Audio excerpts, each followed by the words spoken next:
You're on. I'm on. Hello. All right, let's get started. Let's do a quick prayer before we begin.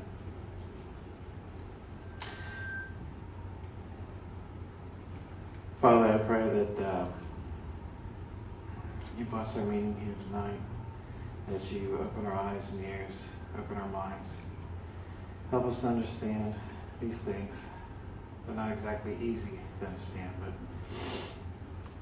but most importantly, I pray that the Spirit is involved with it. If you're not in it, then there's no point in us doing this.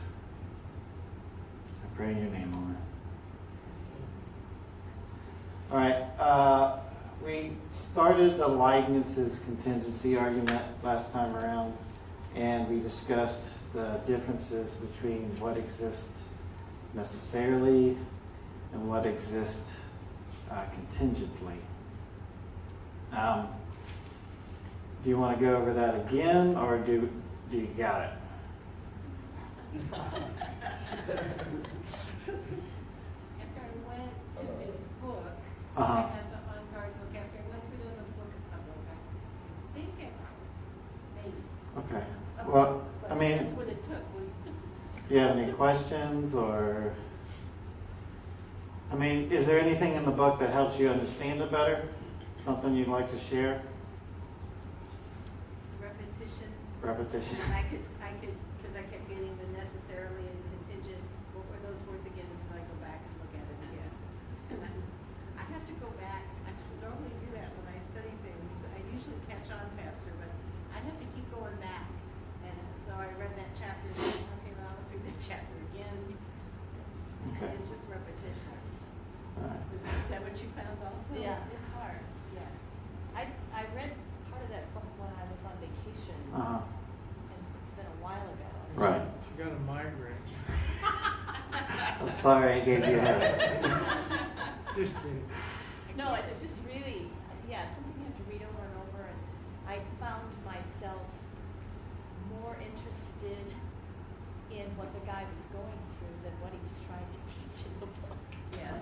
You know? Yes, I know. I did that part of the chapter. It's like, oh. Yeah. It went right. Yes. That's Yeah, true. I get that. I mean, it's not easy.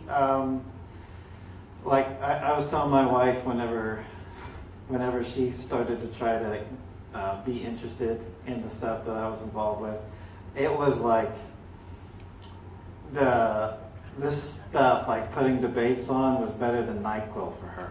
Like she would go out like instantly. But I told her, like, at first even I didn't really get it. It's like a completely different language. I had to like watch it over and over and over and over again, and then finally I caught on. So I understand that. I get that. But as far as the terms, the idea that things exist necessarily, and that basically is limited to God and abstract objects, and nothing really could possibly fit that. And then everything else exists contingently, meaning that it didn't have to exist that way, or it doesn't have to be that way. Is that you understand that? I thought the short little video was really good too. Yeah, after we go over everything, we're going to play the video again, so that way, now that we've gone over it and gone over the terms, maybe you can better understand the video. But everyone's good on those terms then. All right, then we'll move on. All right. So regardless if something exists necessarily or contingently, they still have an explanation of its existence. You didn't increase the. I did increase it. It's like it's 40. It's 40. I know. I looked at the font size and I thought that's the smallest 20 font size I've ever seen in my whole life. It's 40 points. So I guess it needs to be like up to 50 or 60 or something. it's Okay. better, it is better.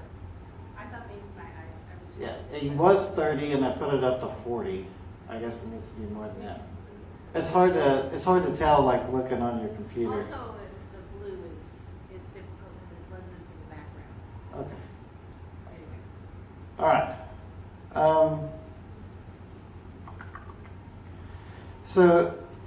Regardless if they exist necessarily or contingently, they still have an explanation of its existence. God's explanation is that he exists necessarily.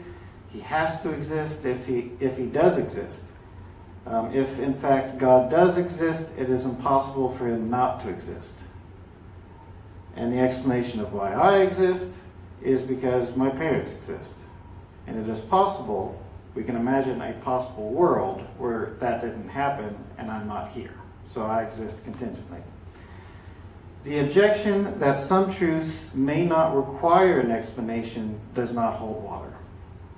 Everything that exists must have an explanation. It doesn't make sense for something to not have an explanation for its existence. Now, as the video explains, if you and your friend were walking in the woods and you came across a translucent ball, you would wonder how it got there. And if your friend said it just exists, no explanation needed, you would think that your friend is either joking or he just didn't want to talk about it and wanted to keep moving. Of course, the ball has an explanation of its existence. No one would dispute that. And even if you were to increase the ball to the size of the universe, it would still require an explanation for its existence. Size does not matter. But what about the universe? Does the universe require an explanation? Some may say that the universe is the exception. Why? Why is the universe the exception? Even God has an explanation. One may say, since a physically empty world couldn't cause anything, the demand for the explanation of the universe becomes absurd. So the principle enunciated in premise 1 doesn't apply in the case of the universe. Okay, say that again. Do that a little bit again. Okay. I don't even know what I have up here. What's premise 1? Everything has an explanation of its existence. Either exists necessarily. Since a physically empty world couldn't cause anything, the demand for an explanation of the universe becomes absurd. Yeah, I'll read that since I got the mic. Very well. Since a physically empty world couldn't cause anything, the demand for an explanation of the universe becomes absurd. So the principle enunciated in premise 1 doesn't apply in the case of the universe. This is the objection towards premise 1. Okay, basically what it's saying is, since nothing existed before the universe, nothing could cause the universe.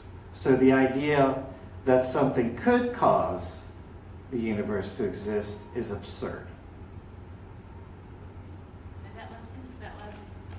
It's the objection is, since nothing was before the universe, the idea of the universe is material, energy, space, time. All that is inclusive when we're talking about the universe.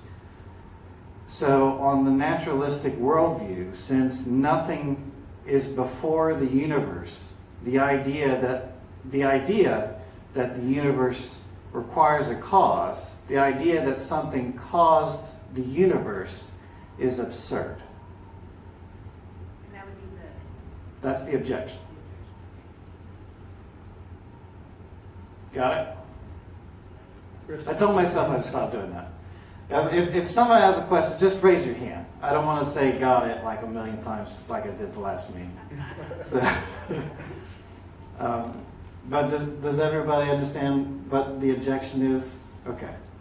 So in logic, this kind of objection commits a fallacy called begging the question.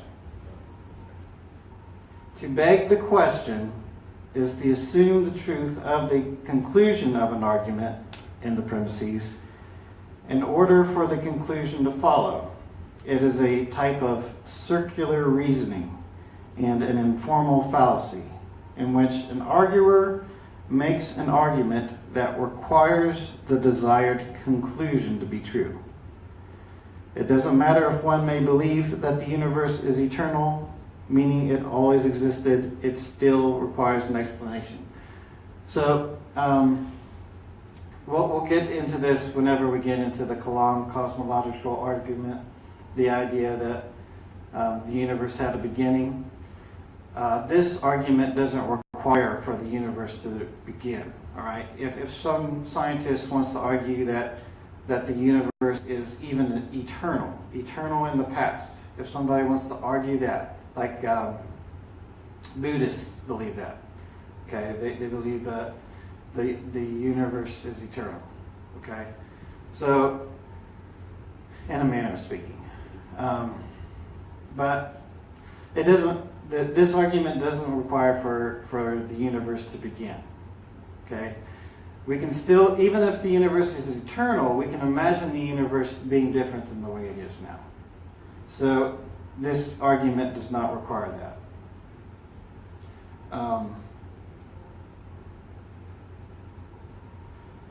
For unless one assumes in advance that the universe is all that there is, there's just no reason to think that the state of affairs causally prior to the existence of the universe, which explains why the universe has to be a physical state of affairs. So basically, you're making a presumption here that the physical universe is all that there is.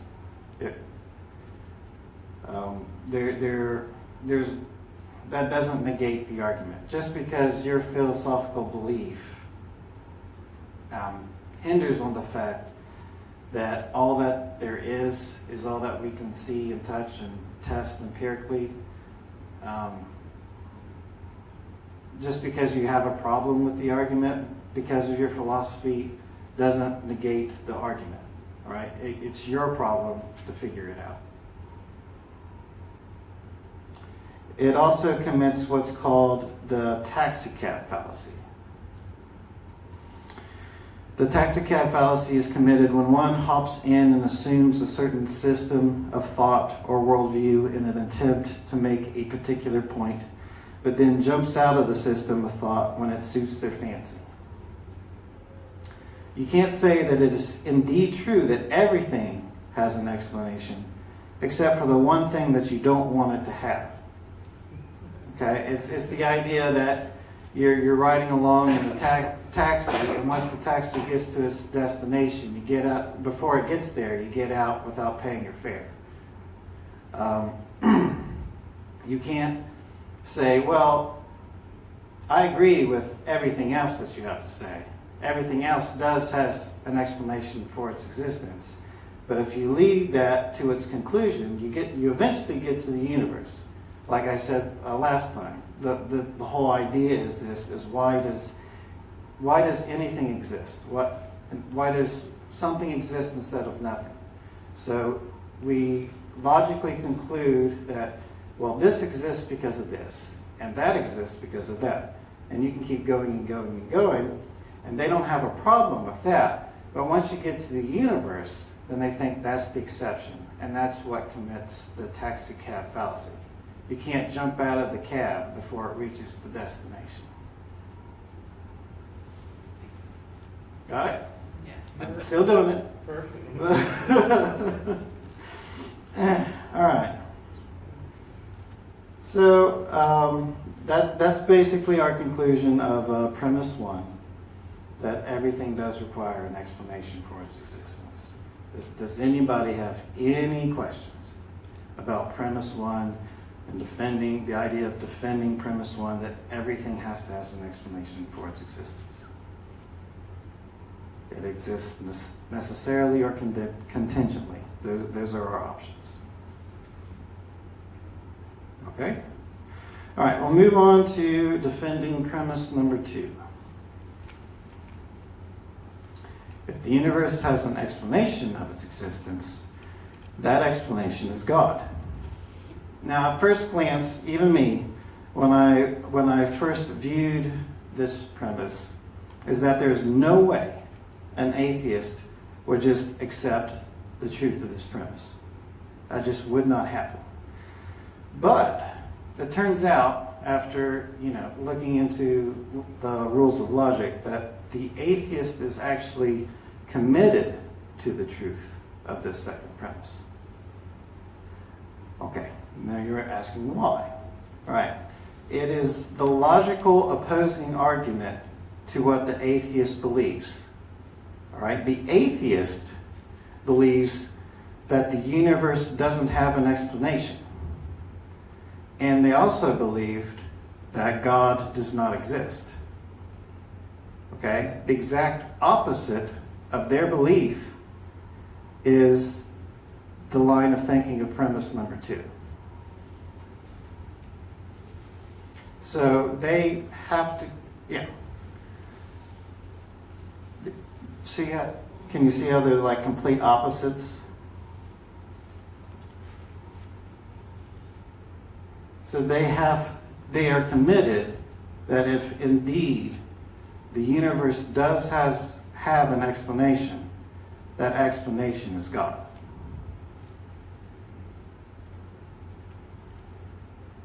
So this is one of the either-ors. You either believe the first one. Exactly. It's an either-or situation. Let me know when you're done taking notes.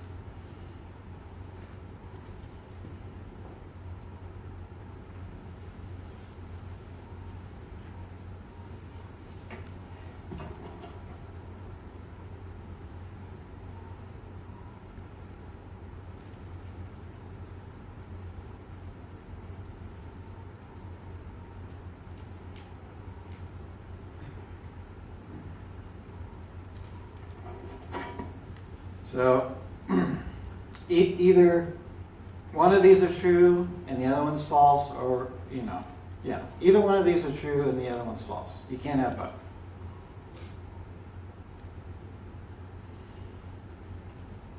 All right, but is the premise in the argument actually plausible?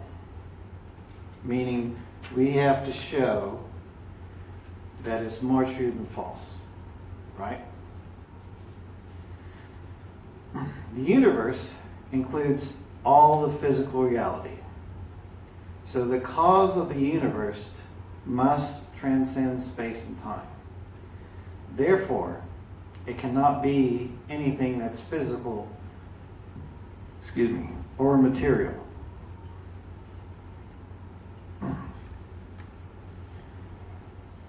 Now, let's see.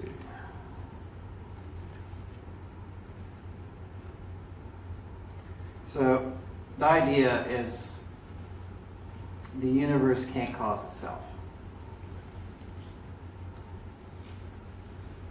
It seems more plausible that something outside of the universe would cause the universe. So therefore, if the universe does indeed have an explanation, and since the universe exists contingently, therefore something must have caused the universe, because everything that exists contingently requires a cause for its existence, like a transcendent cause. It has to be something outside the universe. It just seems more plausible than the idea that either nothing caused it, nothing can't cause anything. That doesn't make any sense. Or something within the universe caused itself. That doesn't make any sense either. Now, no person that is seeking truth is going to deny premise 3 that the universe actually exists. I mean, somebody can try, but that like I said last time, that goes against everything that makes common sense to us. So it's up to them to not just deny the premise or object to it. They have to present some sort of philosophical argument or present some sort of empirical evidence they're the ones that's making that assertion, so they're the ones that has to come up with why they believe what they believe. And then number 4 is just the logical conclusion from premise 1 and 3. And the fifth one is the conclusion from premises 2 and 4. So like I said, in the argument, you only have to be concerned with defending the first and second premise. And we've gone over the most common objections of those. All right, that basically concludes the argument. Are there any questions? Does that all make sense? So you're taking, an atheist believes everything came from nothing? Is that kind of their... No, the atheist would like to believe, all right, well, we'll get into this whenever we get into the Kalam cosmological argument, but the atheist would love to believe that the universe is eternal.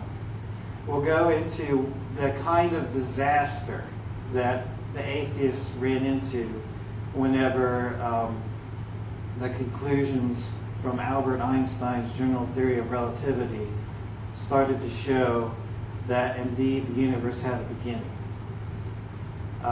Like me growing up, this is, okay, we'll get into this later, but like me growing up, I was basically taught in church and school and stuff to assume that the Big Bang Theory is like the enemy of Christian thought, and it's the big bad theory that goes against the Bible and all that stuff. Well, that's actually not the case at all. At all. The Big Bang Theory is a nightmare for atheists. So we'll get into that later.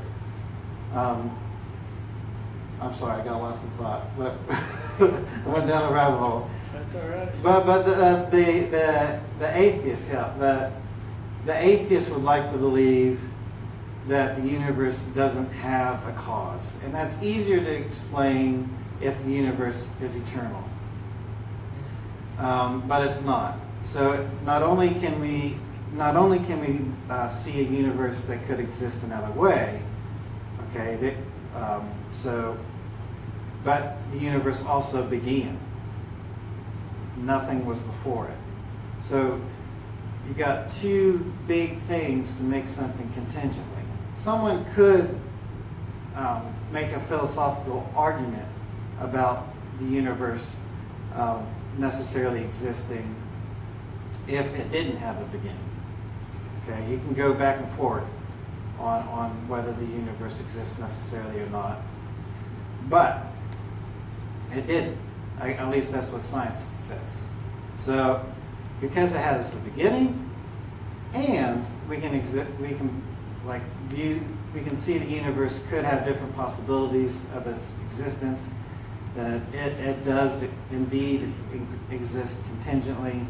Therefore, it requires a cause. There has to be a reason for why it's here. You can't just say there's no reason at all. That doesn't make any sense. The universe can't be the exception to the rule. Just because it goes outside of your philosophical beliefs is not my problem. Yeah. Perfectly clear. As I shake my head no. Well, I mean, let's see, how can I say that? It creates a logical problem for the atheist. Because the atheist knows that you're right, and they can try to argue that you're wrong, but whenever they attempt to try to prove that you're wrong, they're arguing in a circle. And we'll go through this, applying this in a practical sense, talking to somebody. Once we get through the arguments, we'll go through like practically presenting these arguments to people.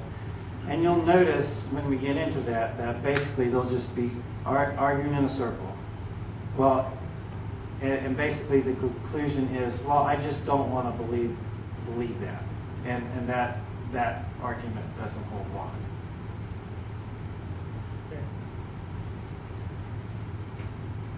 Okay.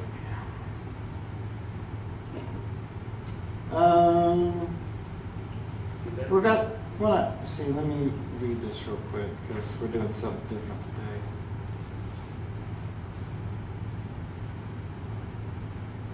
Okay. I suppose. Yeah, we'll just do this. All right. Can we just go ahead and replay the video now that we've gone over everything?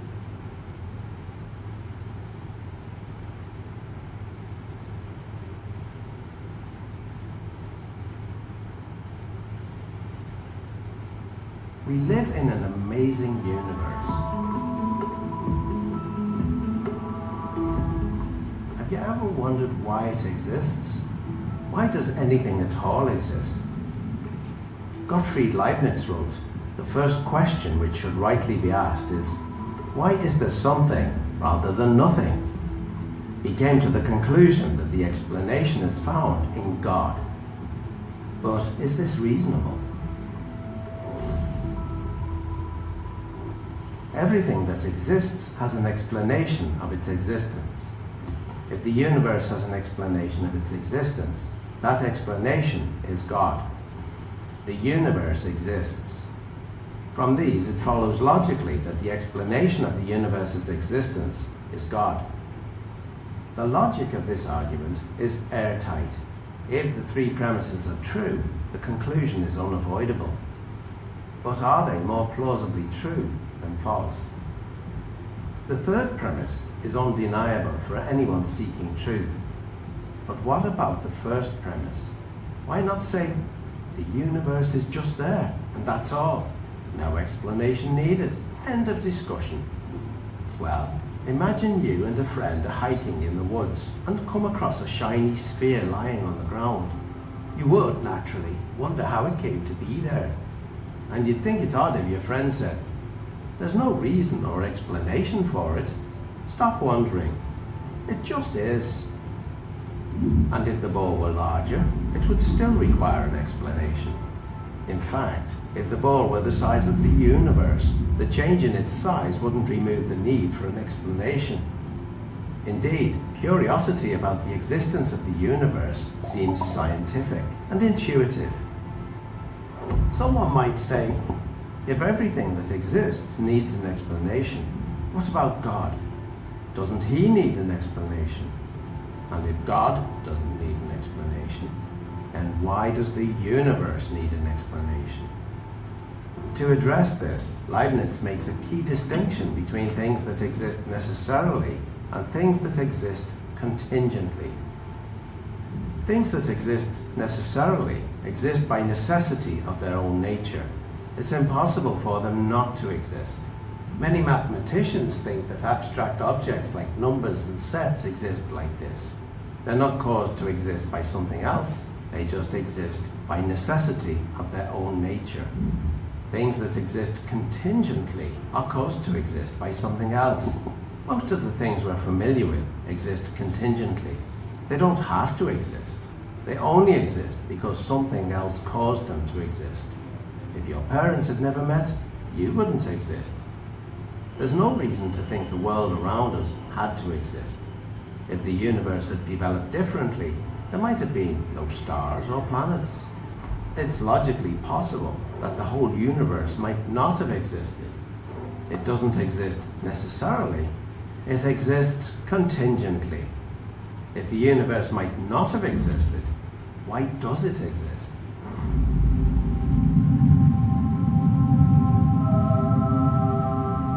The only adequate explanation for the existence of a contingent universe is that its existence rests on a non-contingent being, something that cannot not exist because of the necessity of its own nature. It would exist no matter what. So, everything that exists has an explanation of its existence, either in the necessity of its own nature or in an external cause.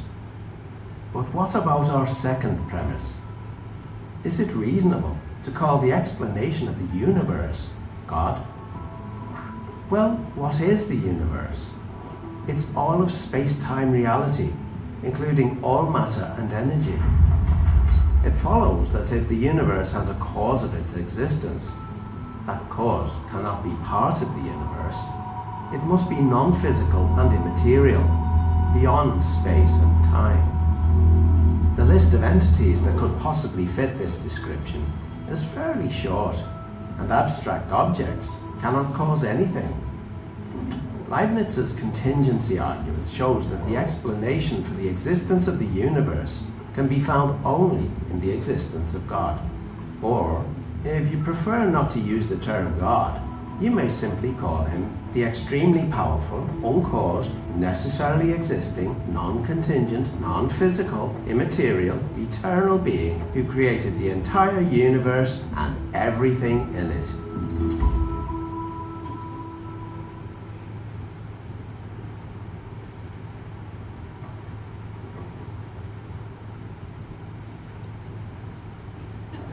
Does the video make a little bit more sense now that we've gone through everything? So, I mean, I think it's pretty impressive. Is it good? Okay. Well, we're going to go through some of the things that are discussed in the On Guard study guide. I think I have slides for that. Do I have slides after this? Or are we at the end?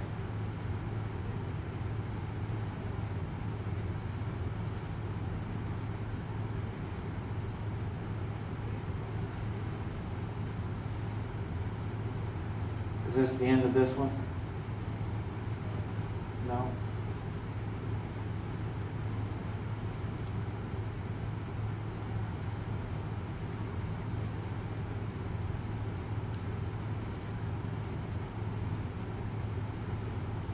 Okay. So here's a question.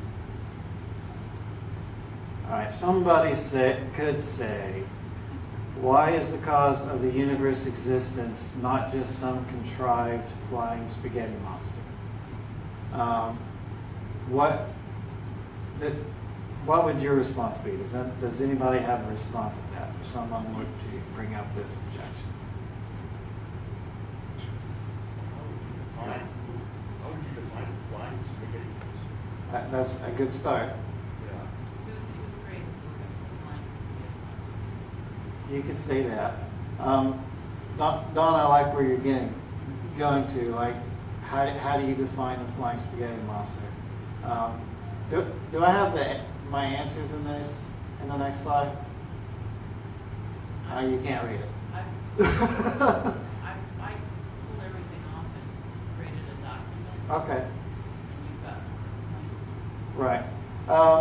Okay. So I say, like, well, you can call the cause of the universe whatever you like.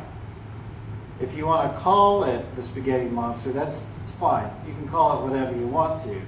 Like in the movie, you can call it the extremely powerful, uncaused, necessarily existing, non-contingent, non-physical, immaterial, eternal being who created the entire universe and everything in it. You can call that this flying spaghetti monster if you want to, but I will call him Lord and God. All right, let's go to the next question. Appealing to God is not really giving an explanation, but only a pseudo-explanation masquerading as a real explanation. Somebody is basically trying to say that you're using the God of the gaps fallacy. Like, instead of coming up with a real reason for the existence of the universe, you're just inputting God as an excuse. Does anybody have a good response? Can anybody think of a good response to that? All I can think of is we've already taken away the other responses, which are it's non-material, so it would have to be part of the universe if that was the case. So that doesn't apply. And it has to exist outside. And so what you want to call it. Exactly. Very good. The first question. Very good. Yeah. I have, what other explanation would you like to present? For what we have seen, the universe does indeed require a cause because it exists contingently. So logically, it would require something that exists necessarily. And abstract objects can't cause anything. You know, like the number 7 does indeed exist, but the number 7 doesn't cause me to do anything. It doesn't influence me at all. The number 7, didn't cause me to be here, or didn't cause the universe to be here. That doesn't make any sense. So it has to be something else. Since it's not abstract objects, then you're basically left with only one conclusion. So it's like, what's your explanation? You can't argue from ignorance. You can't just say, well, I don't know what it could be. Well, that's not an argument.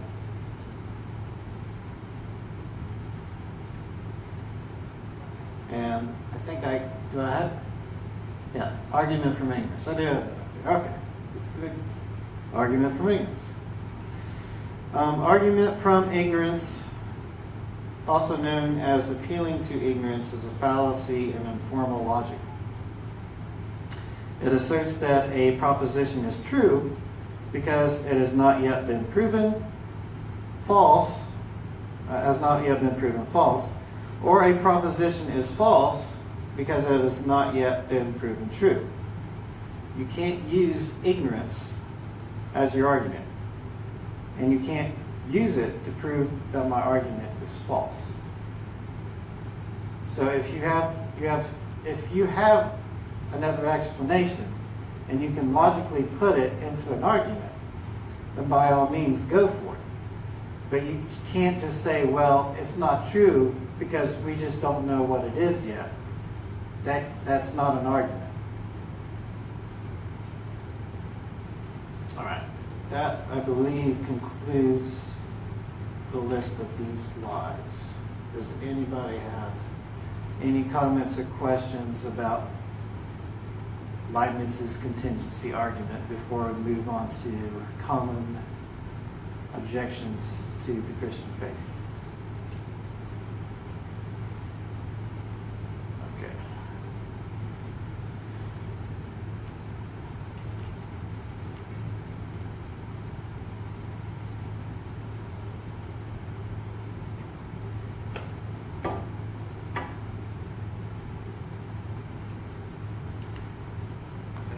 Is this, I know I'm not talking about, is this good stuff? Like, is this all interesting to you, or am I just up here talking to a wall, or? I'd like to get just a printout of the explanation down. I'll existing all those words. Do you have a printer, Don? If you don't have a printer, I can print this out for you. Yeah. You got it? Are you getting the emails with the stuff? I haven't opened the links, so I guess I can do that. Yeah. I think I have the PowerPoint that I have here. Okay. And then that one link with his picture, that Leibniz's picture, it's the DVD you just did, right? We can print off from that very last one. Yeah, I can take a screenshot. Yeah. But if anybody's interested, I took that, this slideshow that you just did, and I cut and pasted it, but prints out. okay. I can tweak it a little bit more. Yeah, that's whenever you're finished with that, you can send it to everybody in the email, and then I'll make sure that it's put up on the Facebook page. But yeah, anybody else? How are we doing, Annie? You're my boy next time. Are you able to bring up the other PowerPoint?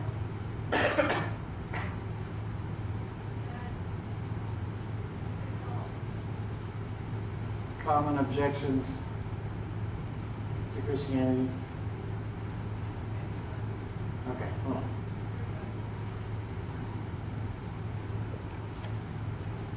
Alright, so this one doesn't have any fancy videos or anything like that. This is just something I kind of just put together real quick. I got this list from an article that I read a while ago, and I really liked it. It quotes a lot from John Lennox. John Lennox is, everybody likes John Lennox. It's impossible not to like John Lennox.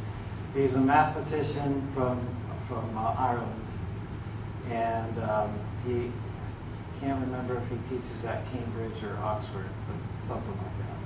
And he's also an apologist, and he has this like gentle voice. So if you and it's kind of like an easy intro to a lot of the stuff that we're talking about. So I would highly recommend watching any video that has John Lennox on it. Spell his last name. Lennox. Just lots of other You go back one slide. Is there one slide before this? Is there a slide before this? Or is this the first one? I think it's the first one. She showed a previous one, but this Okay. will be the first. So, like I said, this list is going to have a lot of quotes from John Lennox. Anything that's blue and in quotes is something that John Lennox says, but I'll go over that. All right. So, before we begin with this one, does anybody have their own objections that they would like to talk about, and then we can discuss? Does anybody have their own that they've heard on the internet or videos or something that comes to mind? No? Okay. Well, maybe at the end of it, you'll think of something later. All right. So, go ahead. I've heard one just say, just men wrote the Bible, I can't hear. What? Men wrote the Bible. Men wrote the Bible. I was in the spot, like, how do you believe it's inspired by God? I've heard people say that. Right. No. Well, certainly men did write the Bible, but the question is not whether the fact that it's called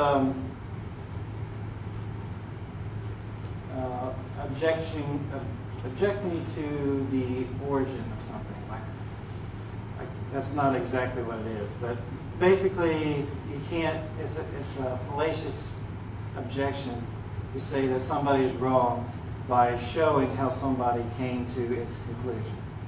Like, for instance, if I were to believe that the moon actually exists because some mythical being threw the moon up there into the universe, okay?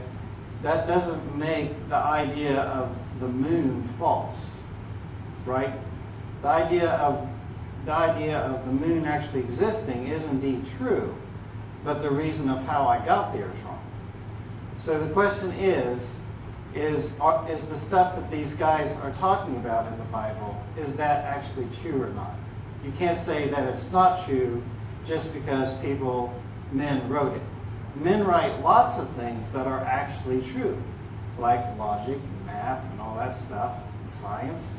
We believe what men say to all those, the conclusions that they come to that. So you can't just say, well, men wrote it, so it's false. That doesn't make any sense. So the idea is the stuff that these men are writing about actually true or not? Does that make sense? I think they just say that because they don't want to face the truth. Right. No, yeah. They just don't want to. Yeah, we'll get. They don't want to talk about it. They just throw that out and push it away. Yeah, well, we'll get. I think we'll get into that, like the very last objection to this list. We'll get into that. Anything else? What's like that people say, oh, they just cause wars or they Mhm. talk about religion or politics, Yeah. because they don't want to. Well, a lot of people. It seems like when you get down into the. Sorry. When it seems like when you get into the nitty gritty of it, people don't deny God's existence because they're on some sort of journey for truth, right? It's not because of, well, I got to figure out what the truth is and I've come to this conclusion that therefore God does not exist. They don't want to believe in God because they don't want something to serve, or they don't like the idea of God.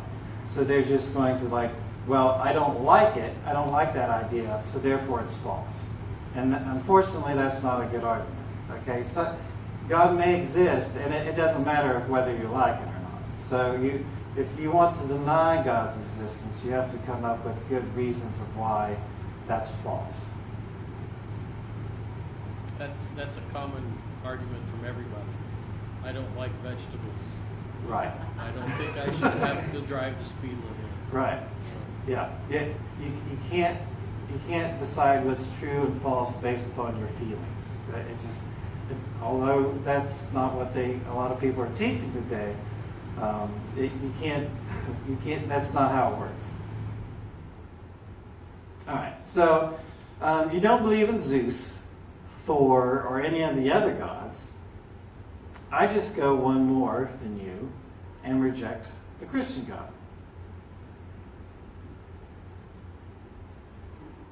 Is this a good argument? Is this a good objection? Does anybody have anything to say to this? Or you could ask them where the universe came from. Right. It sounds like there's not a higher power than the person making this statement. Mm-hmm. Well, is Zeus and Thor like our God? Is there a difference? What's the difference between Zeus and Thor and our God? They're not real. Right. Well, They weren't all powerful either. Right. Yeah. They weren't all powerful. They were fallacious. They weren't perfect beings. Right. They made mistakes. They did immoral things. Right. Like the concept of Zeus and Thor. Okay. So the problem with this idea is that gods, such as Zeus and Thor, are not comparable with the biblical understanding of God. This is John Lennox. It's not me. Okay.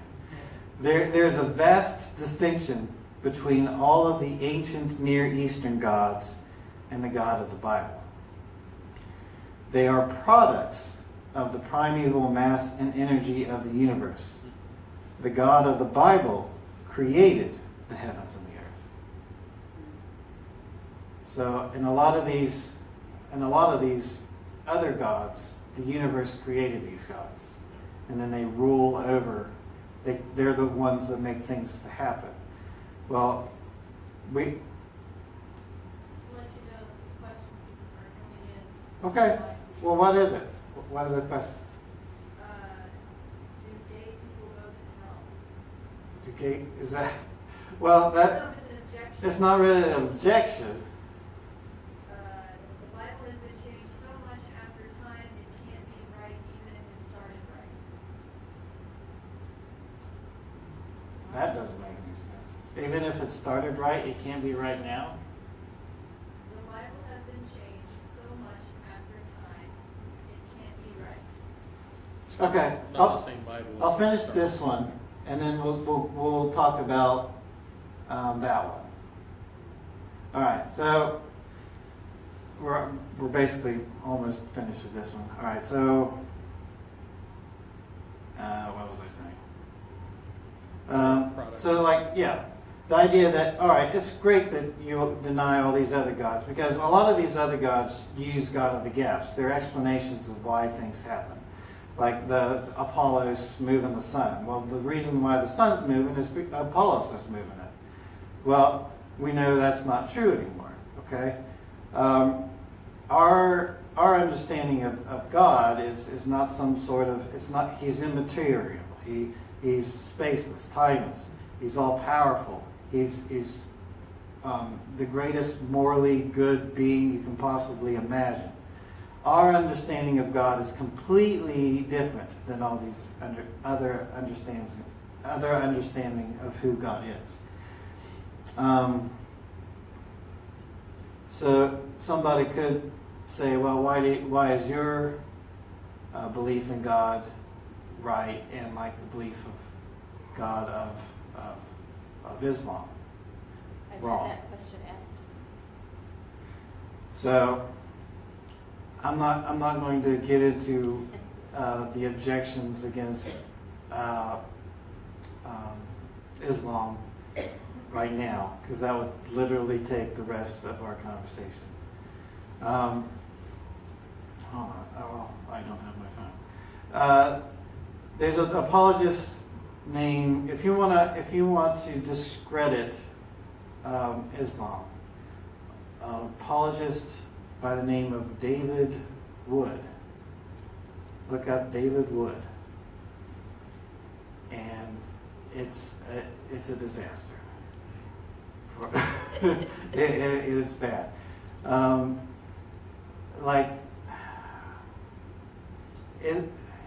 Islam a lot of times argues in a circle. Like they say that Jesus is real, but not your understanding of Jesus. It's our understanding of Jesus. Or the Gospels are true, but they've been corrupted over time. But at the same time, it also says that God's Word can't be corrupted, so the Gospel couldn't have been corrupted, but it's been corrupted. It doesn't. There's a lot of objections like that, to where if you take their philosophical, logical conclusions, it doesn't make sense when you get to the end of it. When you say corrupted by understanding or like writing different. Yeah, like you can say, like what we'll talk about here in a little bit, like the scribes, like they've been translated, or you've changed it to make it to what you wanted it to be.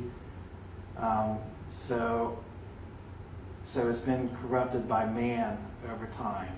But Islam says that God's Word can't be corrupted. So how do you explain that the gospel is corrupted? If indeed, Islam also says that the gospel, when Islam talks about the gospel, the Quran came around, I'm trying to think of the most polite way to talk about this. When the Quran was made in the 7th century, okay, any time before that, at the beginning of Christianity, whenever someone refers to the gospel, they are literally referring to the 4 Gospels: Matthew, Mark, Luke, and John. So you can't argue that the gospel, Matthew, Mark, Luke, and John, that it is both God's Word, and God's Word can't be incorruptible, but yet say that it has been corruptible at the same time. And that's one objection. David Wood has tons and tons and tons of free stuff on his YouTube channel. It's not called David Wood, but if you look it up, you'll find it. It's called Acts Apologetics, something like that. Okay, so hold on.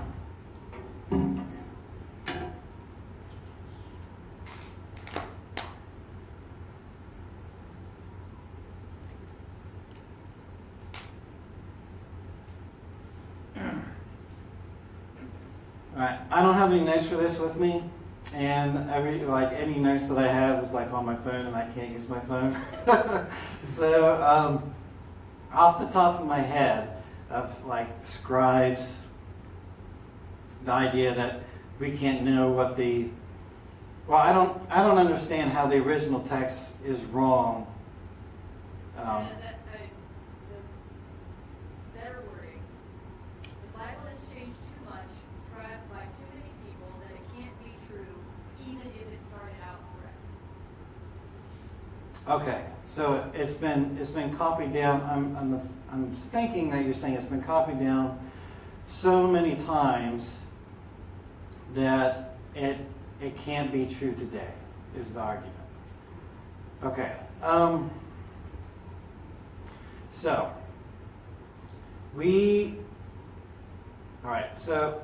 in the realm of textual criticism of ancient manuscripts, okay, the New Testament is the bar.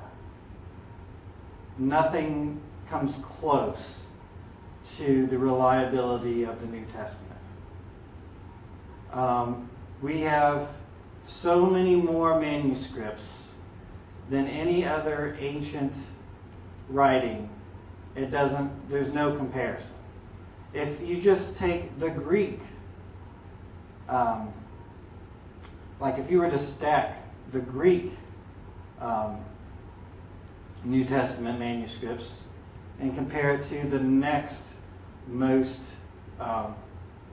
collection of manuscripts that we have, which is the Iliad.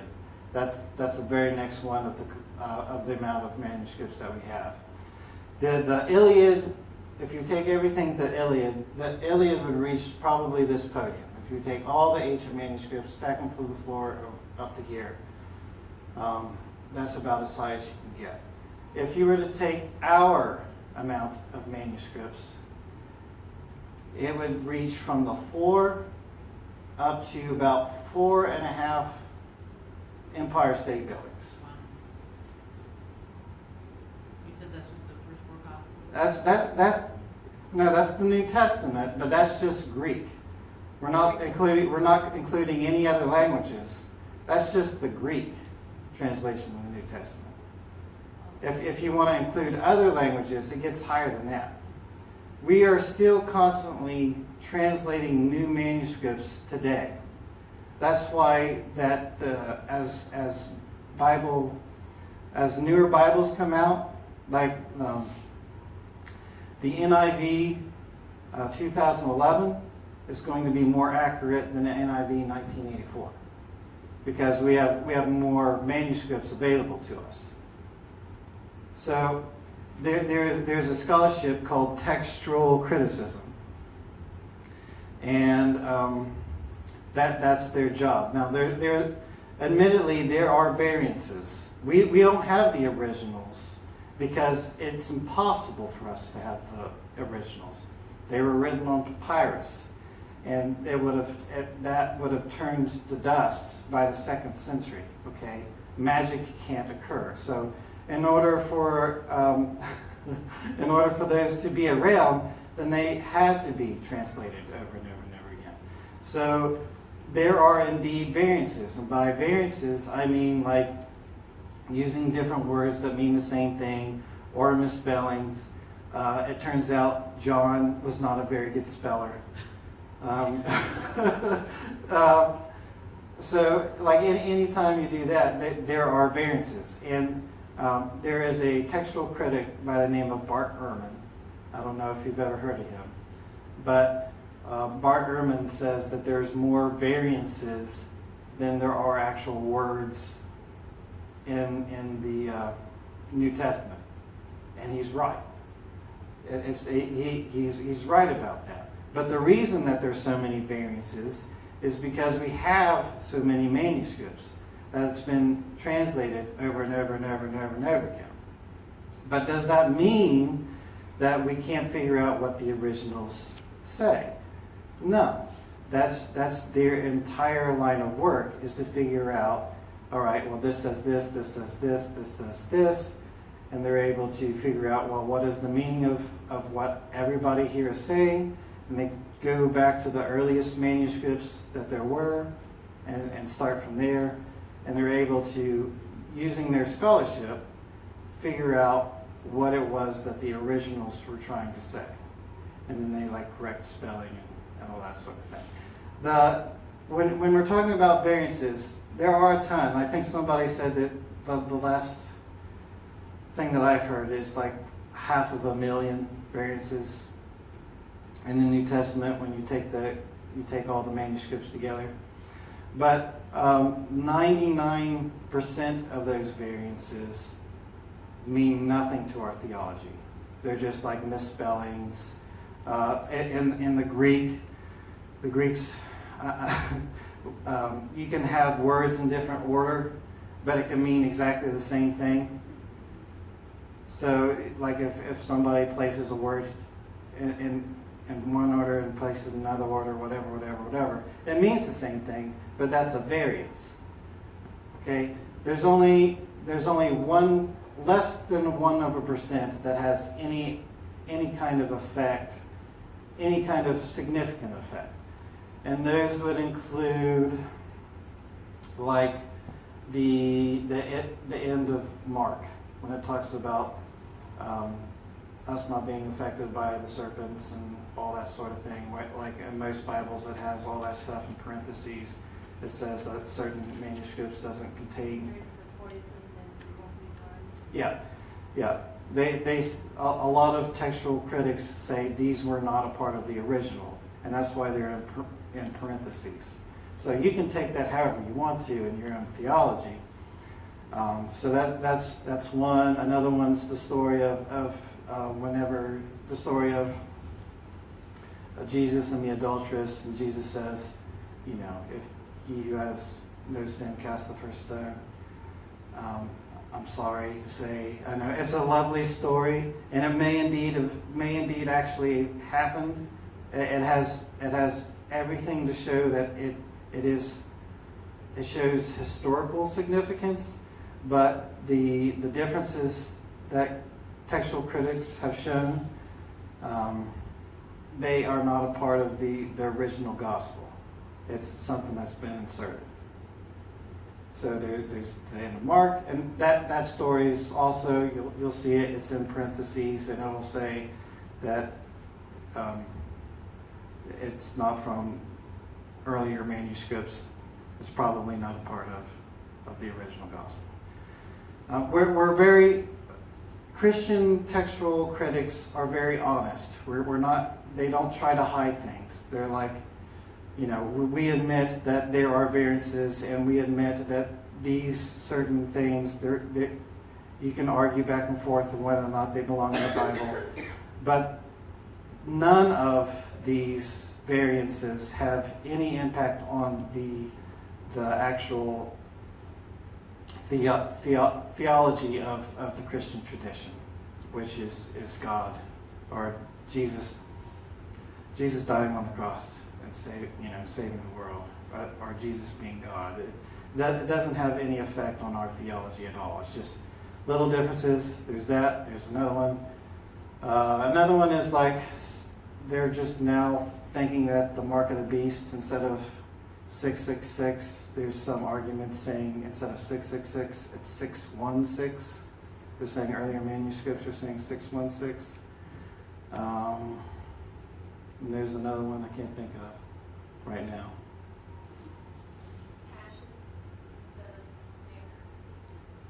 Well, that's not, that one's still highly debatable. The Lord's Prayer. What's debatable? I couldn't hear. Oh, well, she was talking about how Bart Ehrman once said that he thought the translation of whenever the leper went into the temple and told to Jesus, are you willing to heal me? And it says Jesus was filled with passion and said, yes, I'm willing. And then the leper became healed. Bart Ehrman argued that instead of passion, it should be anger. Jesus was filled with anger. And there's another textual critic who is highly respected. He's an evangelical Christian, Daniel Wallace. Anybody that's interested in textual criticism, look up Daniel Wallace. He is one of the premier people to look into this sort of thing. Daniel Wallace used to disagree with him, but now he's thinking maybe Ehrman was right. Bart Ehrman and Daniel Wallace are actually friends. Bart Ehrman is an agnostic. He says that a God may exist, but it's certainly not the God of Christianity. He asserts that our God has Nazi-like intentions. But his I'm sorry, I'm going on a rabbit trail here. But he actually, Bart Ehrman started as an evangelical Christian. He went to colleges like the Moody Bible Institute, Wheaton College. These are all highly evangelical places. He got his PhD from an evangelical professor. But along the way, his philosophy certainly changed. And Daniel Wallace has known this guy for like over 30 years.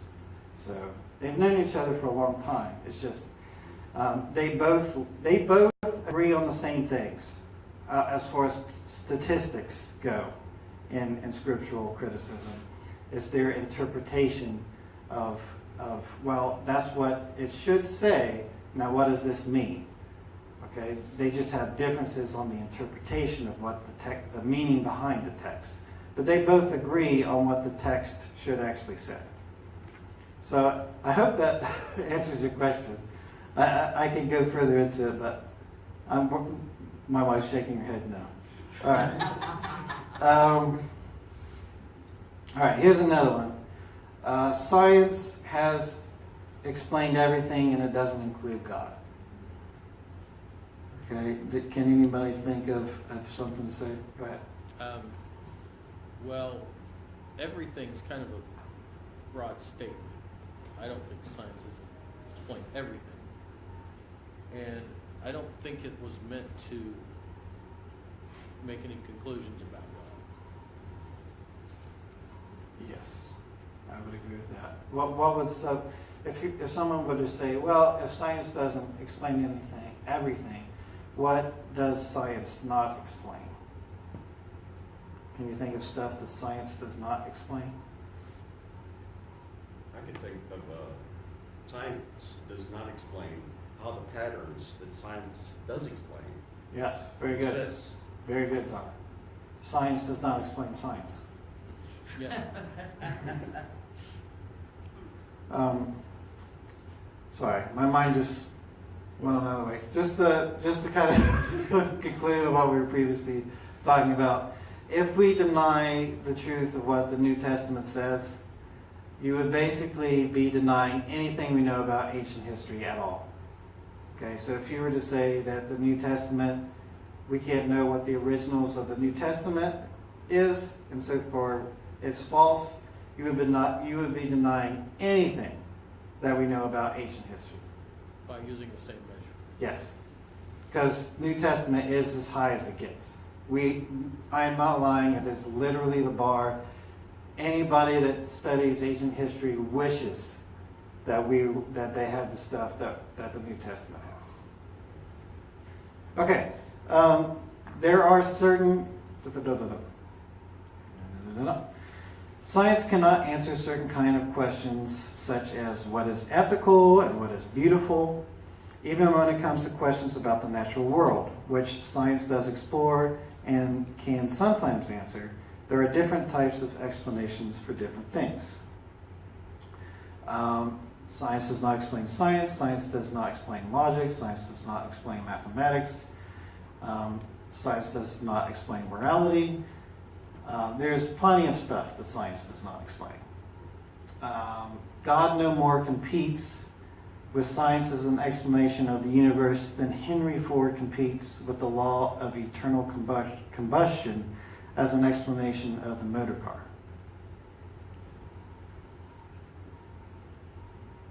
You understand what he's trying to say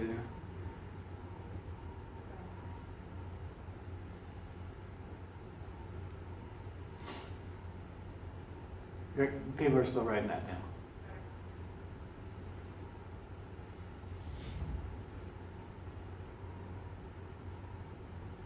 Obviously, Henry Ford invented the motor car. And the reason why the motor car works is the law of internal combustion. So science, it can't explain why the universe works, but it doesn't explain who created it or why it's there.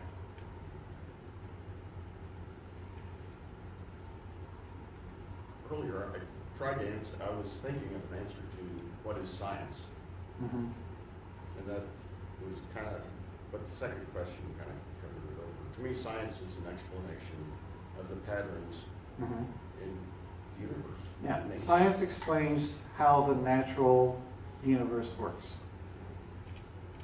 But there are things that are outside of material existence. Like mathematics is a part of the material existence. Mathematics can help explain the material universe, but the logic behind mathematics isn't a part of it. But obviously mathematics exists, so everything in the universe is not material. I've got a DVD that's called God of Wonders. I don't know if you've ever seen that. And it's a group of scientists who are Christians. Mhm. And it's filmed about all their different areas of expertise. And the one part that really fascinated me was that every seed that falls into the ground has genetic information that tells it how to grow, Mhm. what to produce, Yep. where to turn to the sun, Yep. different times of day. Yep. It's programmed into it, and I cannot imagine that an atheist could come up with a logical explanation other than there's an amazing God that. Well, they try. They certainly try. Surprisingly enough, what they don't tell you is many people in the science community still believe that evolution is the way of things. Evolution's how things came to be.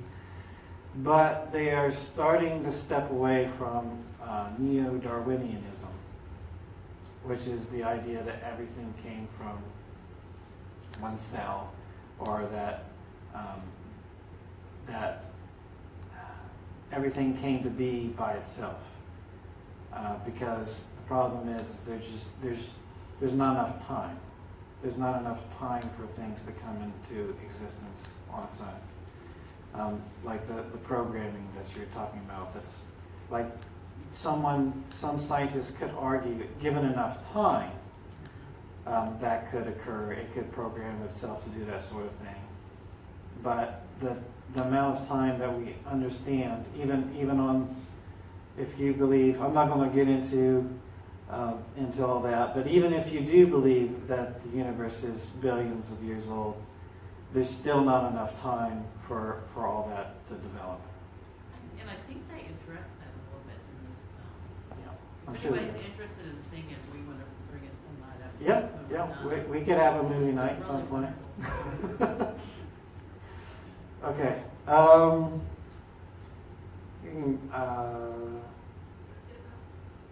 It should be science is opposed to God. No, you're going forwards instead of backwards. Did I skip one? Maybe I skipped one. Okay, then we'll skip that one.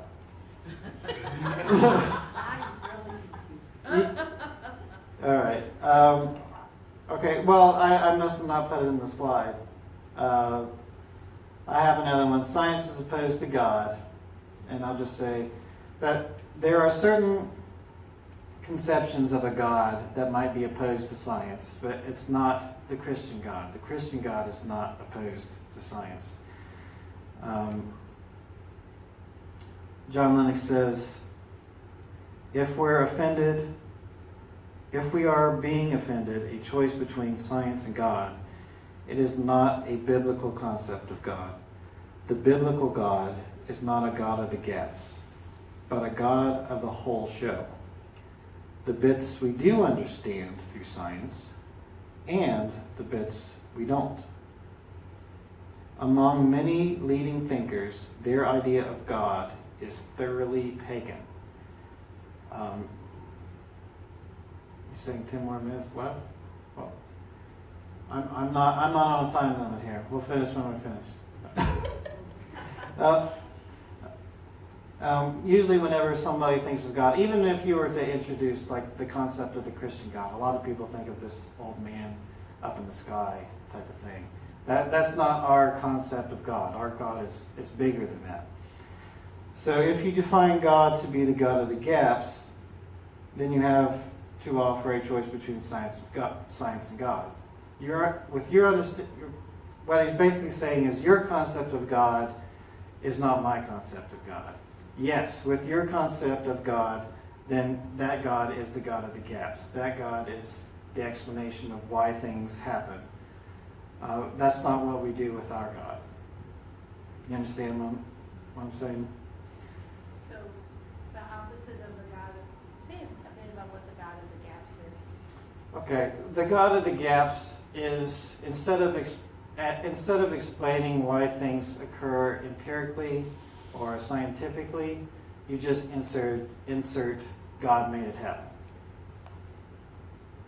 Okay, so many people accuse that, you know, a belief in God, you're just substituting science.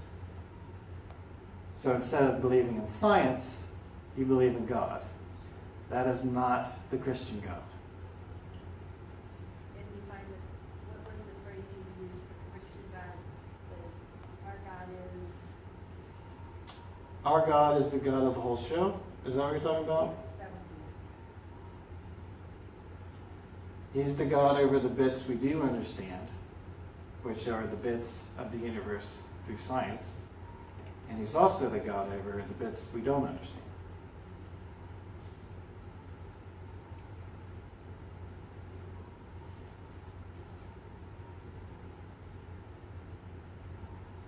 So was that statement about our explanation, when we can't explain anything, we say, well, God is responsible for that? Right. And Right. that's what they're saying that we're saying, or Yes. some Christians are actually saying that, when Yeah. they should be saying, there is no explanation. He Yeah. explains that, but he explains everything. It's the whole idea that what you're thinking of God is not my God. My God is bigger than that. So in other words, some people are willing to accept there is a God, but only in these little things that they can't explain. It's more like, let's see, how else to explain this? All right, they're putting that onto us. Okay, they're saying your concept of God is the God of gaps. All right, your concept of God is this God to fill in the unknown. So you don't know why this happens. So you're saying, well, God is the reason why this happens. And that's the God of the gaps. Instead of saying, well, there's a scientific explanation for this, you're saying, well, God is the reason why it's happened. It's what ancient history did. It's like, well, we don't know why the stars are in the sky, why the sun rises and sets, or why the moon's up there. So we're going to say a God did it. And that they're accusing us of doing the same thing. And that's wrong. Okay, Christians believe in science. We believe that there are scientific explanations of why things occur. But we also believe that there is a God over everything. And a God sustaining everything. Okay? You can't prove that there is a God.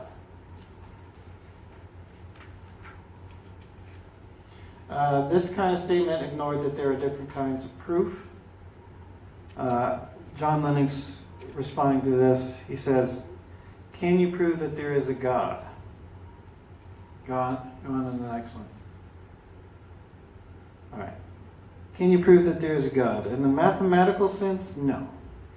But proving anything is very difficult. The word proof has two meanings. There's the rigorous meaning in maths that's very difficult to do and rare. But then there's the other meaning, beyond reasonable doubt. And beyond reasonable doubt is the kind of proof that we're talking about when we're talking about God. Okay, we can't prove God's existence through science. We can't prove God's existence empirically. But what we can do is present arguments like the ones we're going over to bring something beyond reasonable doubt. It also talks about, there's a philosopher named Alvin Plantinga that talks about different arguments. And there's also the personal experiences that we have as Christians, and the witnesses in the gospel and the accounts of the Bible, and all these different accounts. You take all this stuff together and you put it together. You can bring about an argument for God's existence. Is it certainty?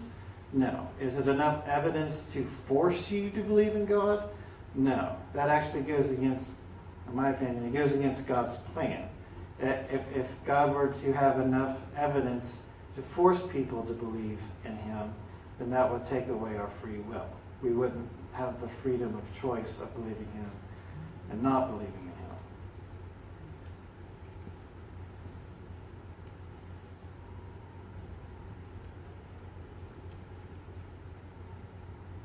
All right. Faith is believing without any evidence. Christian belief has never been about having no evidence, as the beginning of Luke's gospel attests.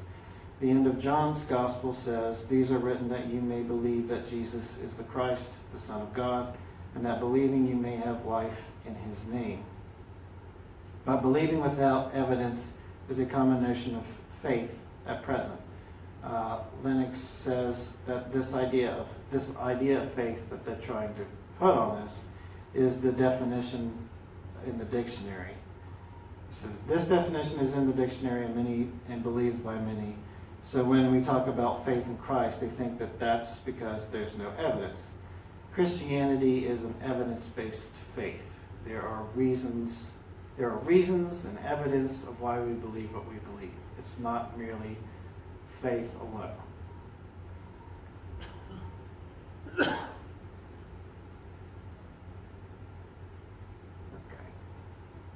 Move on to the next one. I'm going by these quickly because evidently it's time to go. Faith is a delusion. I no more believe in God than I would in the Easter Bunny, Father Christmas, or the Flying Spaghetti Monster.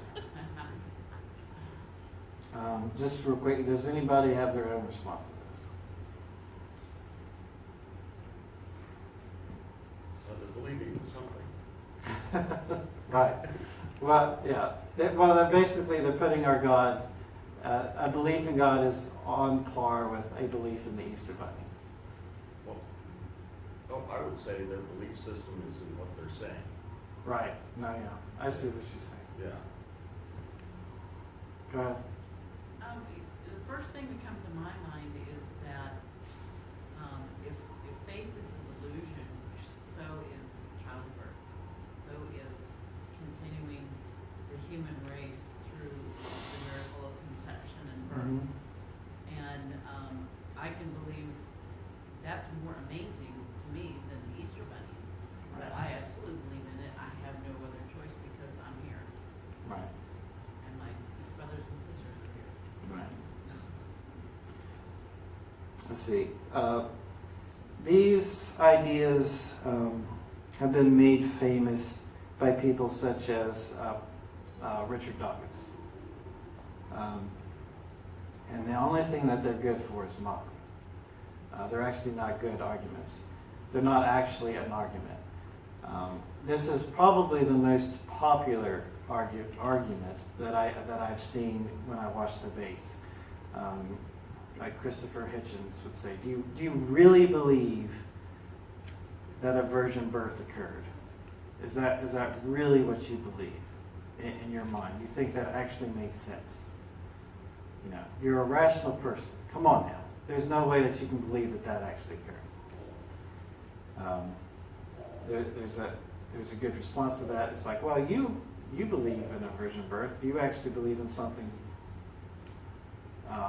worse than the idea of a virgin birth. And that's the beginning of the universe. And the universe came from nothing. He believes now. Right. He's an atheist. He has to believe. He's dead. Right. No. Yeah. Statements by scientists are not always statements of science. Stephen Hawking said, "Religion is a fairy story for people afraid of the dark." John Lennox's response is, "Atheism is a fairy story for people afraid of the light." That's really good. But it's the same argument. It's a snake. Well, he's showing how ridiculous it is. Yeah. Yeah. It's like neither of those statements proves anything at all. They're all reversible. What lies behind all these delusion claims is the Freudian idea of wish fulfillment, which is that we believe what we hope to be true. Now, this idea of we believe what we hope to be true works brilliantly, providing that there is no God. But it presupposes that there is no God. If there is a God, then atheism is wish fulfillment.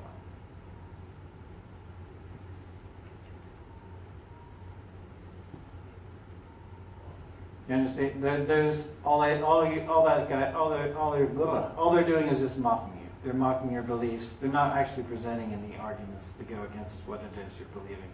They're just saying what you believe is nonsense. And you can say, it's basically like a schoolyard argument. It's like, you're you're an idiot. It's just going back and forth. That's all it is. It's not an actual argument at all. My dad's stronger than your dad. Exactly. Yeah. So my question to that is then, if you're talking to someone, and someone who's not really an obvious idiot, just they're really searching, Mhm. and they say that to you, and you reverse that like you just did, do you think that's worth the time to say, okay, and the absolute reverse of that is this? Which one makes more sense? Well, I would say it's at least worth a shot, and just to see what happens. You could try to explain that, what you are presenting isn't an actual argument. All you can do is reverse it, and it has the exact same meaning. I mean, if you want to present something actually intellectual against my beliefs, go on and, I'm open to that. But, if all you're going to do is mock me, then this isn't going to go anywhere. You're not going to change my mind just by mocking me. But the goal is to reach someone. You can engage in these discussions without being condescending. Mm-hmm. Absolutely. And just, keep it. Yeah. We will get into that. Like I said, whenever we'll do practical applications, we'll follow a thing by the name of Greg Kokel. He has a book called Tactics, and we'll be following a lot of his thinking. Well, the film that you showed us, that Sunday, the first Sunday, where Yeah. the man was talking to these young atheist men, I thought that was one of the most wonderful things I've ever seen. This man was brilliant, but he never mocked them. No. He was Right. very loving, he was very kind. They kept coming back and forth, and this young man really wanted to know the truth, I think. Yeah. Now, there are people out there that are seriously searching for truth. Or there are people that were Christians and then fell away from Christianity because someone presented something that they couldn't explain. So you can't blame them. They just went to its logical conclusion. But if you were able to present a reasoning that they previously weren't able to explain, then that may bring them back.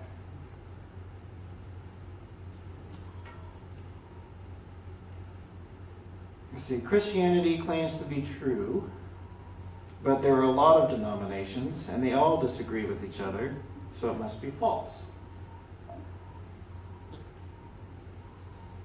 Any ideas with this one? Well, you can turn that one around and say science must be false, because there's lots of explanations and they don't all agree. Very good. Yeah, very good. Why does the existence of denominations imply that Christianity is false? It might imply that Christians just aren't good at getting on with each other. But it doesn't prove that Christianity isn't true. He says that there's all kinds of different teams in football, but they all play football. Football isn't false just because they don't all agree with each other. And let's see, we got the Bible is moral. If you want to question the morality of the Bible, we'll get into this further when we get into the moral argument. What basis does morality have?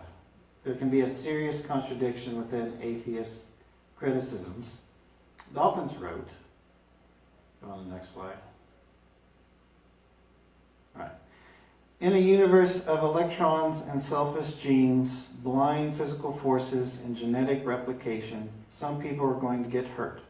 Other people are going to get lucky, and you won't find any rhyme or reason in it, nor any justice. The universe that we observe has precisely the properties we should expect if there is. At bottom, no design, no purpose, no evil, no good, nothing but pitiless indifference.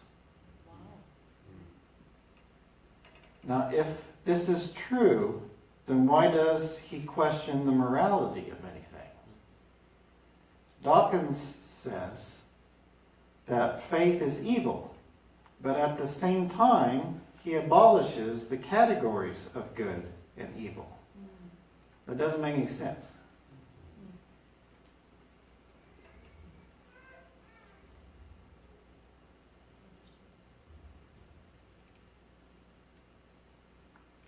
Are you writing it? Oh, is he writing it down? You can go ahead, I'll look it up online. Yeah. Okay, yeah, Sorry. I'll send it out to everybody. Surely you don't take the Bible literally. Some atheists and a few Christians have a very black and white idea of how to interpret the Bible. You either have to take it literally or chuck it away, they think. That ignores the reality of language and how it reflects truth. Jesus said, "I'm the door." Is Jesus a door? Like there's a door over there? No, he's not a literal door, but he is a real door into a real experience of God. Metaphor stands for reality. The word literal is useless.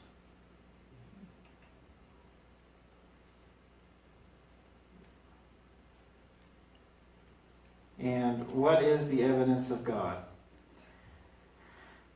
You can debate the existence of God until a cow comes home. It can be very interesting, especially when you go into the detail and expose the subject in depth.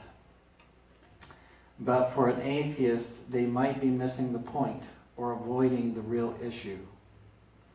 Professor Lennox advises to ask them the most important question. Suppose I could give evidence for God. Would you be prepared right now to repent and trust Christ? And most of the time, the answer is no. It doesn't matter what you have to say. It doesn't matter what the arguments are. They just don't want to believe in God. That's just the reality of things. Now, does this mean that there's no point in all this? No. Because there are some people that are seeking truth legitimately. And, that's how, like, C.S. Lewis was saved, is through arguments, reasoning, and evidence. And he had a huge impact on lots of people. So, in reality, people may have all these reasons, and you can tear them all down. And in fact, that's a good thing, because it presents to them, well, the reason why you believe what you believe isn't because of all these evidence and science and all these different objections. When you get down to it, you don't want to believe because you don't like the idea of a God being out there. You don't like the idea of judgment is coming. You don't like the idea and that maybe you're doing some immoral things and you need to repent. So it's not because of science, it's not because of logic, it's because you just don't like the idea of it. Well, and as long as people believe like that, they still think they have some control. Right. Yeah. Josh McDowell wrote something very similar in his Evidence That Demands a Verdict. He said, if I could prove to you that Jesus is who he said he was, would you, repent? And Mm-hmm. he said he almost always gets the answer no. He says, well, then you don't have a factual issue, you have a heart issue. Exactly. That's exactly the point. If you're going to have a debate with somebody, this is probably where you need to start. It's like because you don't want to waste your time. So if you can be like, if you're willing to search for truth, if you're really open to this, we can go through this, and I'm more than happy to go with you together. You can present your stuff, I can present my stuff, but you have to ask yourself, if my stuff is more persuasive than your stuff, are you willing to realize that there is a God out there and repent and trust in Christ and dedicate your life to him? and have Him Lord over your life. And that's probably a good place to start.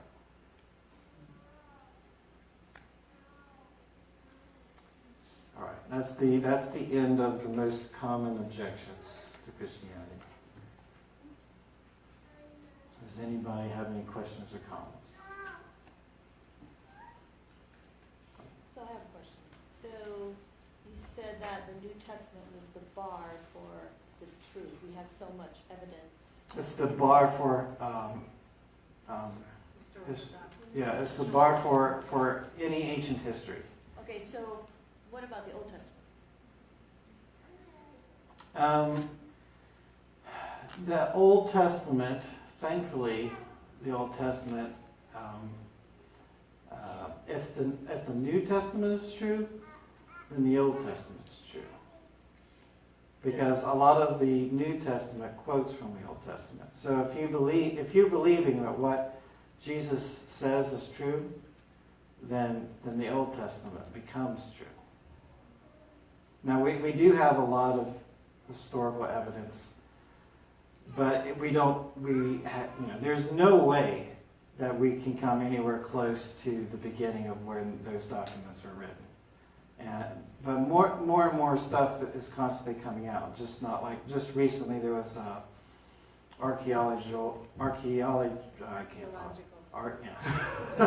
discovery on Isaiah, and it's proving that he actually existed in the time of where it occurred. And they used to believe, before the Dead Sea Scrolls, they used to believe that Isaiah was written after the New Testament, because any reasonable person could read Isaiah and think, well, this is talking about Jesus. This is obviously talking about Jesus. So to prove that Jesus fulfilled this prophecy, Isaiah was written after the New Testament. But unfortunately, the Dead Sea Scrolls prove that Isaiah did indeed was written before Jesus' time. So I just have Christians that are part of our family and talking about Noah and the ark and all of that happening. Mm-hmm. It's like, they're like, well, maybe it happened. And it's like, really?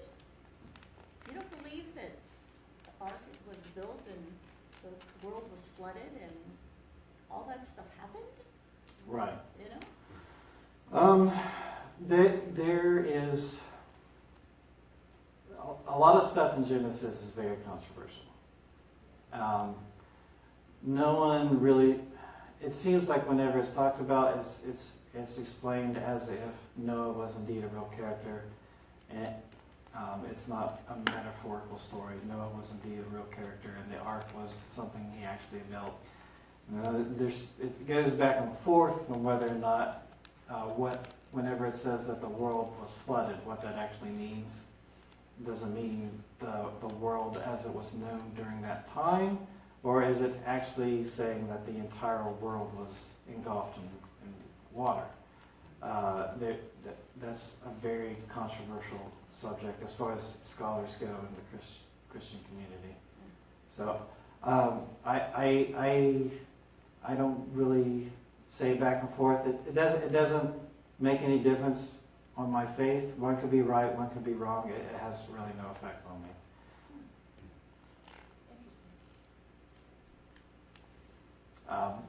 Either explanation shows that there was indeed a man Noah, and there indeed was a flood, and there indeed was consequences for it. So just the same way with the idea of the old earth and the new earth, which we could get into.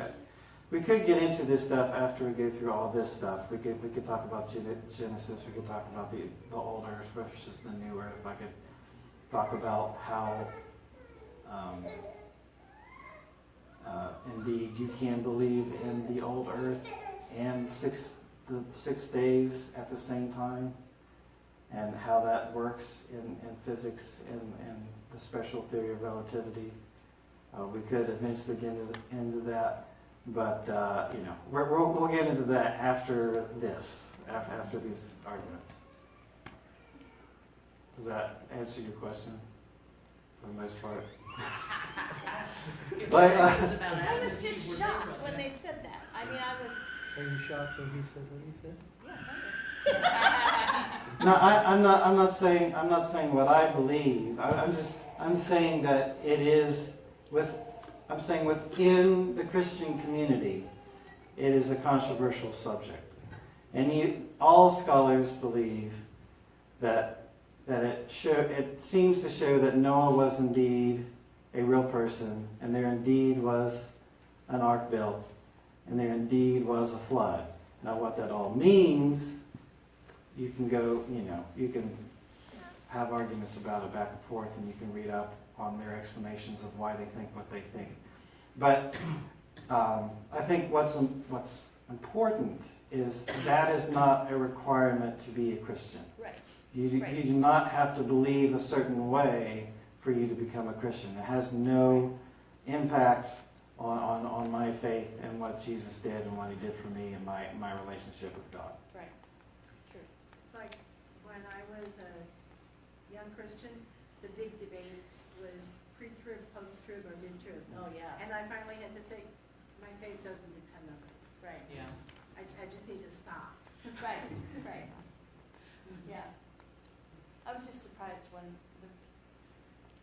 my sister-in-law is a Christian and has been all her life, and she said something like that, and it's like, okay, who told you that? Right.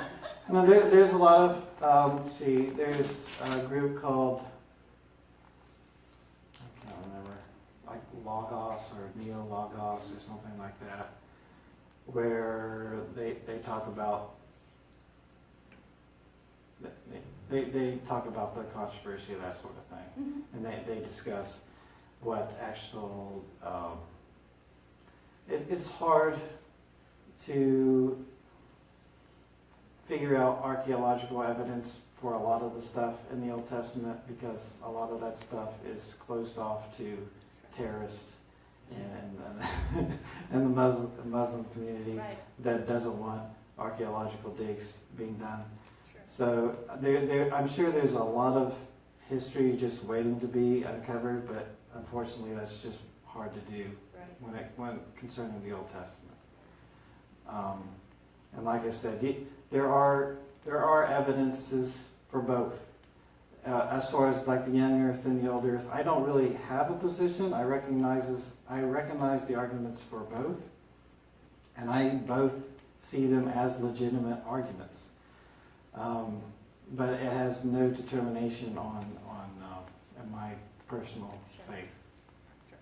Right. I'm open to be convinced either way.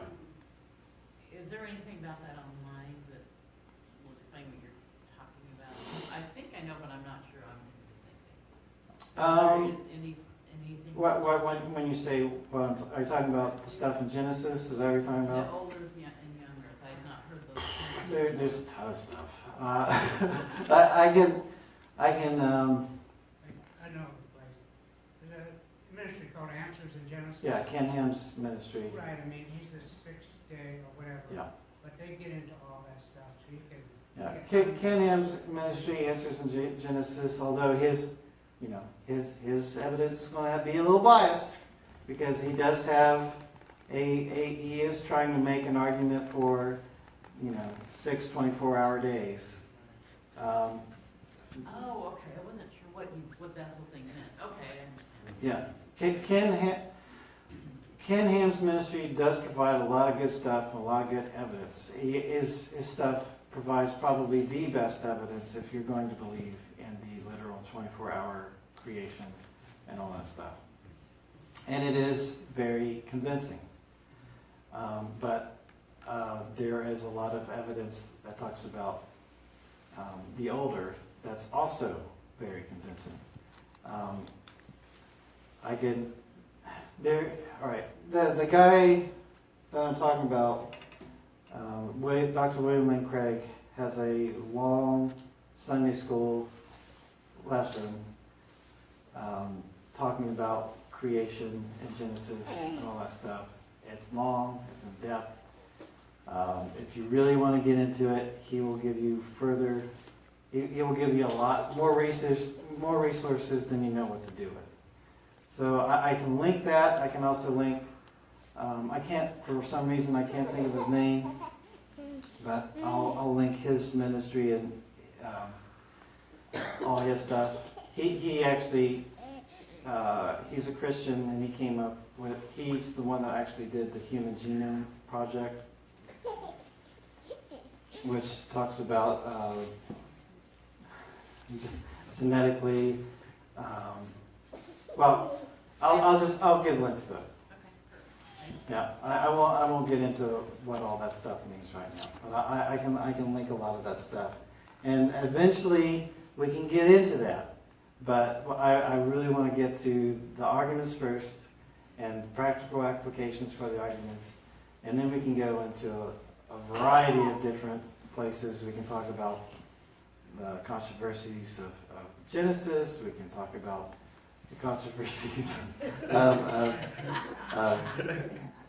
Calvinism or free will, or lots of different directions. So I'll give you some choices, but for right now, I just want to get through these arguments and do the practical applications of how to present those. Okay? Thank you. And we don't meet again until a week from this Wednesday. The 28th. And then the 28th is when we're going to go over the historical evidence, the historical evidence for the resurrection of Jesus. And there is a ton. It's a lot of good stuff. It basically concludes that there's a lot of these historical facts that require an explanation. And it turns out the best explanation is the Christian explanation.